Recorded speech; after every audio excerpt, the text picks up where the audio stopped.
ఏదో రకంగా ఎన్నికల్లో గెలవడానికి తొక్కుతున్న అడ్డదారులు, అధికార దుర్వినియోగము, అధికారులను సైతం కూడా టీఆర్ఎస్ ప్రచారకులుగా మార్చిన విధానాన్ని रियासती बीजेपी के एक वफद ने आज गवर्नर टी सुंदरराजन से मुलाकात करके एक याददाश्त पेश की और उन पर जोर दिया कि वो जीएसएमसी के मौजूदा इंतखाबात के आज़ादाना और मुनसफाना इनेकात को यकीनी बनाएं। बीजेपी के ओबीसी मोर्चा के कौमी सदर डॉक्टर लक्ष्मण साबिक एमएलए ने इस वफद की क़यादत की। वफद ने टीआरएस पर इंतखाबी मुहिम को मजहबी रंग देने का इल्ज़ाम आयद किया और कहा कि हुक्मरान जमात किसी भी कीमत पर चुनाव जीतने धांधलियाँ कर सकती है।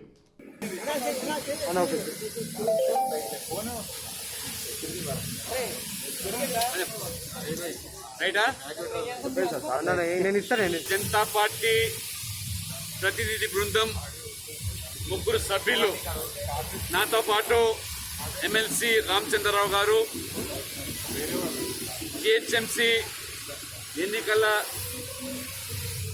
కమిటీ యొక్క జాయింట్ కన్వీనర్ మాజీ శాసనసభ్యులు రామచంద్ర రెడ్డి గారు కలిసి ఇవాళ గవర్నర్ గారికి వినతి పత్రం ఇవ్వడం జరిగింది. కరోనా నిబంధనల మేరకు ముగ్గురిని అనుమతించడం వల్ల మేము పార్టీ బృందంగా కలిసి హైదరాబాద్ మున్సిపల్ ఎన్నికల దృష్ట్యా అధికార టీఆర్ఎస్ పార్టీ పన్నుతున్న కుట్రలు, పన్నాగాలు, ఏదో రకంగా ఎన్నికల్లో గెలవడానికి తొక్కుతున్న అడ్డదారులు, అధికార దుర్వినియోగము, అధికారులను సైతం కూడా టీఆర్ఎస్ ప్రచారకులుగా మార్చిన విధానాన్ని అన్ని కూడా వారి దృష్టి తీసుకొచ్చాం. వాస్తవంగా తెలంగాణ రాష్ట్రంలో ఎప్పుడైతే బీహార్ ఎన్నికల ఫలితాలు, తెలంగాణ దుబ్బాక ఉప ఎన్నిక ఫలితాలు వచ్చాయో టీఆర్ఎస్ పార్టీకి గుబులు చెంది నిర్ణీత కాల వ్యవధి కంటేనే ముందే ఎన్నికలు నిర్వహించి బీజేపీకి విస్తరణ కోసము లేదా వారి మొత్తము పడవకు చిల్లులు పడుతున్నాయి, ఆ యొక్క పడవ మునిగిపోకముందే ఎన్నికలు పెడదామని, గెలుచుకుందామని అనేక అవకతవకలతో, అక్రమాలతో ఓటర్ల లిస్టు మొదలుకొని దొంగ ఓట్ల నమోదు వరకు చేయని ప్రయత్నం అంటూ ఏదీ లేదు. ఈ రోజు వరకు కూడా పోలింగ్ బూత్ వారిగా కూడా ఇంకా ఓటర్ లిస్ట్ ఇవ్వనటువంటి దాఖలాలు ఎన్నో ఉన్నాయి. గత మున్సిపల్ ఎన్నికల్లో ఉన్నటువంటి మరి పరిధులు ఇప్పుడు మార్చివేశారు. రిజర్వేషన్లు మారలేదు, డీలిమిటేషన్ మారలేదని చెప్పినప్పటికీ కూడా ఓటర్లలో, ప్రత్యర్థి పార్టీలలో ఒక అయోమయాన్ని సృష్టించే ప్రయత్నం చేస్తాం. ఇంత చేసిన భారతీయ జనతా పార్టీ ఈ ఎన్నికలు ఎదుర్కోవడానికి ప్రజాస్వామిక యంత్రాంగాన్ని సమాయత్తం చేసి ప్రజాస్వామికంగా పోతూ ఉంటే ఇవాళ ప్రజల యొక్క మన నాడి గ్రహించి ప్రజలు పూర్తిగా టీఆర్ఎస్కు వ్యతిరేకంగా, కుటుంబ పాలనకు వ్యతిరేకంగా, వారి అవినీతి పాలక వ్యతిరేకంగా ఏకమవుతున్నారు. బీజేపీ పంచన చేస్తున్నారు. వాళ్ళ కార్యకర్తలను, నాయకులు కూడా కట్టడి చేయలేకపోతున్నామని ఒక ఆవేదన, ఆక్రోశంతో ముందస్తుగా ఎన్నికలు జరిపి గెలుస్తామనుకున్నావు ఈ టీఆర్ఎస్ తండ్రి కొడుకులు కేసీఆర్ ఇప్పుడు వాస్తవ విషయాలు వెలుగులోకి వచ్చాయి. సర్వేలు చూపిస్తా ఉన్నాయి, స్పష్టంగా బీజేపీ ఆధిక్యత సాధిస్తా ఉన్నది. మజ్లిస్ మతోన్మాద పార్టీతో కలిసి చట్టాపట్టాలు వేసుకున్నప్పుడు ఈరోజు మేము నిలువరించలేకపోతున్నాం, బీజేపీని గెలుపును అడ్డుకోలేకపోతున్నామని చెప్పి అనేక అడ్డదారులు తొక్కుతూ అవుట్ ఆఫ్ ఫ్రస్ట్రేషన్ డెస్పరేట్ గా ఇవాళ ముఖ్యమంత్రి కేసీఆర్ గారు మాటలు చూస్తూ ఉంటే వాళ్ళలో ఆందోళన ఈరోజు బయటపడుతోంది. చివరికి ఏ స్థాయికి చేశారు? ఏదో రకంగా హైదరాబాద్ లో వారు అల్లర్లు జరగాలని వారు కోరుకుంటున్నారు. అల్లర్లు జరిగి ఎన్నికలు నిలిచిపోతే మనము బతుకు జీవుడా అనుకుంటున్నాం. ఎన్నికలు జరిగినట్టయితే వారికి వాస్తవాలన్నీ కూడా దృష్టికి వచ్చింది. ఓటమి ఖాయమని టీఆర్ఎస్ పార్టీ తెలిపోయింది.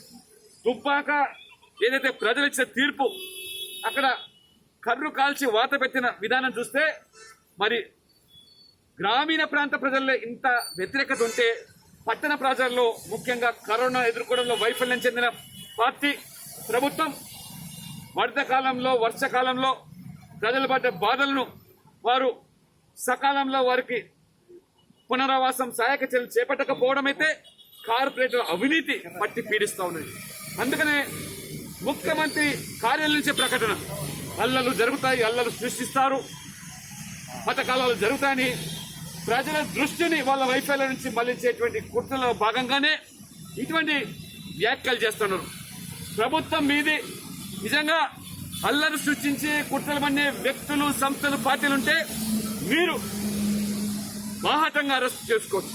కానీ ఎన్నికలు తప్పించుకోవడానికి ఏదో రకంగా మరి శాంతి భద్రతల సమస్య తెర మీద తీసుకొచ్చి తప్పించుకునే ప్రయత్నం అయితే మీరు చేస్తున్నారో హైదరాబాద్ ప్రజలు గమనిస్తున్నారు. పోలీసుల ద్వారా వాళ్ళ ప్రచారం వ్యాఖ్యలు చూస్తూ ఉంటే పోలీసు యంత్రాంగం ఉన్నత స్థాయి అధికారులు కూడా టీఆర్ఎస్ కు ఒత్తాసు పలికే రకంగా మాట్లాడడం చాలా ఇది బాధాకరం, విచారకరం. అందుకనే ఇవాళ కేటీఆర్ గారు మాట్లాడుతున్నారు. స్థానిక సంస్థల ఎన్నికలకు ఎందుకు బీజేపీ నాయకులు, జాతీయ స్థాయి నాయకులు వస్తున్నారు? వారు చెప్తున్నారు నడ్డా గారు వస్తున్నారు, అమిత్ షా గారు వస్తున్నారు, మోదీ గారు వస్తారు, అవసరమైతే ట్రంప్ కూడా రావచ్చని ఎగతాళి చేస్తారు. ఎందుకయ్యా అంత ఉలికి పడుతున్నారు? మీ ముఖ్యమంత్రి వచ్చి ప్రచారం చేసుకో, మాకు అభ్యంతరం లేదు. వారు వచ్చి బయటకు వస్తే ఇంకా మాకు మంచిది. ఎందుకంటే ఏ రకంగా మోసం చేశావు హైదరాబాద్ ఏం చేసుకోవచ్చు. మరి ఉన్నటువంటి ఎమ్మెల్యేలు, ఎమ్మెల్సీలు, ఎంపీలు, అదే రకంగా జిల్లా పరిషత్ చైర్మన్లు, మున్సిపల్ చైర్మన్లు వచ్చి ఇక్కడ మకాం వేసి, బాగా వేసి మీరు ఆ రకంగా ప్రలోభాలు పెట్టి ఓట్ల కోసం మీరు పదే పాటలు చూస్తూ ఉంటే జాలి వేస్తుంది. మీరు ప్రచారం చేయొచ్చట తండ్రి కొడుకులు, కానీ ఇవాళ అమిత్ షా వస్తే మీకు గూగుల్ ఎందుకు మీకు వణుకబడుతున్నారు? ఇవాళ ట్రంప్ సంగతి దేవుడరు, ట్రంప్ వస్తాడో రాదు. కానీ మీకు అంత ఇష్టం ఉంటే దావూద్ ఇబ్రాహిం పిలుచుకొని మీ ప్రచారం కోసం నాకేం అభ్యంతరం లేదు. ఎందుకంటే మీరు మస్జిద్తో ఏ రకంగా చట్టాపట్టాలు ఎత్తుకుంటున్నారో, మీ మస్జిద్ యొక్క నిజస్వరూపం పాతపట్నం కూడా బయటపడుతూ ఉండదు. మతం పేరు చెప్పి ఓట్లు అనుకున్న పార్టీని అక్కడ పేద ముస్లింలు కూడా వ్యతిరేకిస్తున్నారు. కాబట్టి ఇవాళ ఈ ఎన్నికల్లో గెలవలేమని తెలిసి ఏదో రకంగా ప్రజలను తప్పుతో పట్టించి ప్రజల దృష్టి మళ్లించి అల్లర నెపంతో ఎన్నికలను తప్పించుకునే ప్రయత్నం చేస్తూ ఉన్నది. పైపెచ్చు బీజేపీ మీద ఈ రకంగా వాళ్ళు దుష్ప్రచారం చేస్తున్నారు. వాళ్ళు మా నాయకులు, మా పార్టీ కోసం ప్రచారం చేస్తారు, మా అభ్యర్థులు గెలుచుకోవడం చేస్తారు. నీకున్నటువంటి నొప్పి ఏమిటి, నీకున్న బాధ ఏమిటి? ట్రంప్ వస్తాడని ఎగతాళి చేస్తున్నారే. మీరు దావూద్ ఇబ్రాహిం పిలుచుకోండి, లేదా బిన్ లాడెన్ పిలుచుకోండి, మాకే అభ్యర్థులు లేదు. మీ స్వరూపం ఏంటో ప్రజలు గమనిస్తూ ఉన్నారు. మీరు ఎవరికి ఒత్తాసు పలుకుతున్నారో, ఏ విభజన రాజకీయాలు పాల్పడుతున్నారో హైదరాబాద్ ప్రజలు కంట కనిపెడుతున్నారు. కాబట్టి ఇవాళ అభివృద్ధి కోసం, పేదల సంక్షేమం కోసం బీజేపీ ప్రత్యేకంగా భావించి బీజేపీ వైపు చూస్తున్నారు. ముందస్తుగానే సర్వేలు నిరూపిస్తున్నాయి బీజేపీ జెండా ఎగరడం ఖాయమని. అందుకనే మీరు అన్ని విషయాలు కూడా మేము గవర్నర్ దృష్టి తెచ్చాం. మేము డిమాండ్ చేస్తున్నాం కూడా, గవర్నర్